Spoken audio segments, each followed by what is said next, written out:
फिर जैसे कशान और मनाहिल की हकीकत आशिर के सामने बयान हो जाती है तो फिर आशिर बहुत ज्यादा प्रेशर में आ जाता है, गुस्से होने लगता है, मनाहिल पर चीखने चिल्लाने लगता है। घर जाकर मनाहिल को यह बात फील नहीं होने देता कि उसे ये सारी बात कशान से मालूम हुई है, लेकिन वो घर जाकर अनजानी में ये अल्फाज जरूर बोलते हैं, कहने लगते हैं कि मैंने इस बात की तहकीक शुरू करवा दी कि वो पिक्चर जो साहिल और बतूल की एक साथ अटैच की गई है क्या वो असली है या नकली। मुझे इस बारे में अच्छी तरह से छानबीन कर कर तफ्तीश करके पता लगाया जाए और मालूम किया जाए कि क्या वो पिक्चर वाकई रियल है। लेकिन तुम्हारा सारा प्लान चौपट हो गया और तुम्हारी ख्वाहिशात अधूरी रह गई। मुझे मालूम हो गया कि वो बतूल और साहिल की एक साथ जो पिक्चर अटैच की गई है वो सब कुछ फेक है, यानी झूठ है, फ्रॉड है। ये किसी की साजिश की गई है बतूल को इस घर से आजाद करवाने की, यानी डाइवोर्स करवाने की और बतूल के लिए मेरे दिल में नफरत पैदा करने की। मुझे इस बात पर अफसोस हो रहा है कि जिस शख्स ने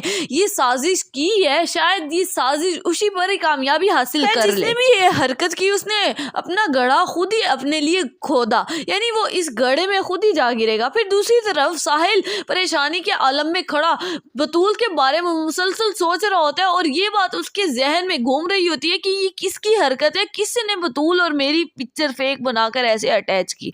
फिर बतूल परेशानी ये देखकर साहिल के पास पहुंच जाती है, फिर साहिल को समझाने लगती है, कहने लगती है कि साहिल अब तुम्हें शादी कर ही लेनी चाहिए क्योंकि अब हम दोनों के बारे में बहुत ज्यादा झूठे इल्जामात लगने लगे। अब तुम्हें इस बात का सबूत दे देना चाहिए कि अब हम दोनों के दरमियान कोई ऐसा रिलेशनशिप नहीं है और ना ही मेरे दिल में कुछ तुम्हारे लिए ऐसा वैसा रहा है। प्लीज मेरे हाल पर रहम करो साहिल, अब कहीं ना कहीं और शादी करनी ही होगी और इस बात का सबको सबूत देना ही होगा कि हम दोनों के दरमियान ऐसा ना कुछ था, ना कुछ है और ना कुछ होगा और ना ही हम दोनों एक दूसरे को चाहते हैं। जो कुछ था वो माजी गुजर चुका। सो व्यूअर्स आपका क्या ख्याल है कि क्या साहिल बतूल की इस बात का मान रखिएगा? अपनी कीमती राय से आगाह करना मत भूलिएगा नीचे कमेंट सेक्शन में।